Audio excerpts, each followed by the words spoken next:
Sa henerasyon karon anad na kita sa ginagmayng kadaugan. Nakompleto nimo ang tasks. Win. Nakapahulay ka. Win.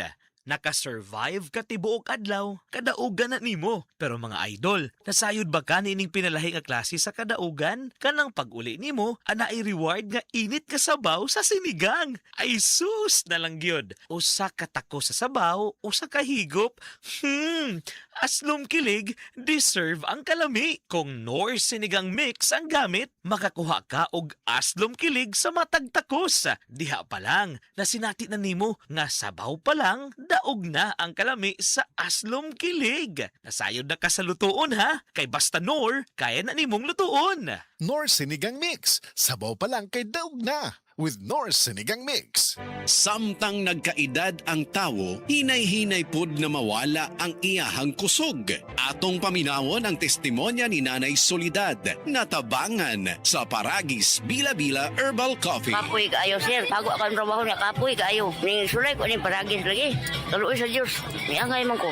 Kuha na, maninda ko diha. May asa-asa bukat. Sulay mo, di ba? Mawala mo ka kapoy. Ako bitang bata. Naapod ng uma. Kanang gikan sa trabaho. Padong sa trabaho. Mainom siya ani. Siya makawa man yun ni kakapoy ma. Sa Paragis Bila-Bila, dili na ka mag-agwanta pa.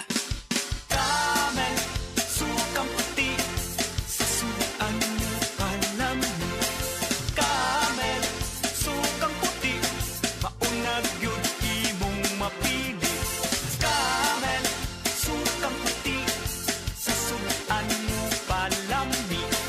Camel, sukang puti, anita na ang sekreto, ang sekreto sa lami.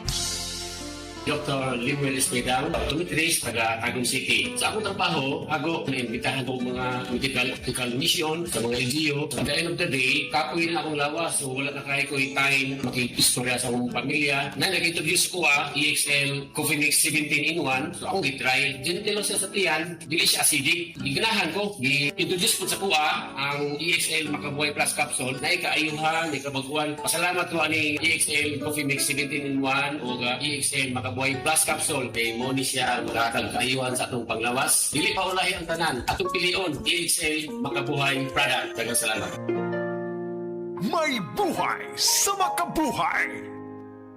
It's Mele Francisco for Bygone. Pag may Baba Bygone, supok sa bisa. Basta Baba Bygone, tanggal peste sa bahay. Basta Baba Bygone, may tiwala ako. Bygone's my choice. Bygone's my choice. Bygone's my choice. Bygone, 100% knockdown. Said Living Testimonies. Si Reynaldo Panyamugan napaso sa hitgan iyang yaplasan sa said liniment oil ug dali ra kini nga naulian. Wala ko mabantay nga na dikit na di ang akong bukton sa hitgan mo to napasok ko. Pagkapaso niya, ako din siya gibutangan o set liniment. May gani kay nag said liniment si Reynaldo ug siya natabangan. Tangan siya set liniment. Wala gid siya ka gulgol. Ako din si Reynaldo Panyamugan taga Bukana, Davao City. Living Testimonies. Ang Cebu Metropolitan Catholic Mass Media Awards. Best Radio Commentator, Best Newspaper Columnist, and Best Public Affairs Anchor. Attorney Rufil Fernandez Banyok sa Straight to the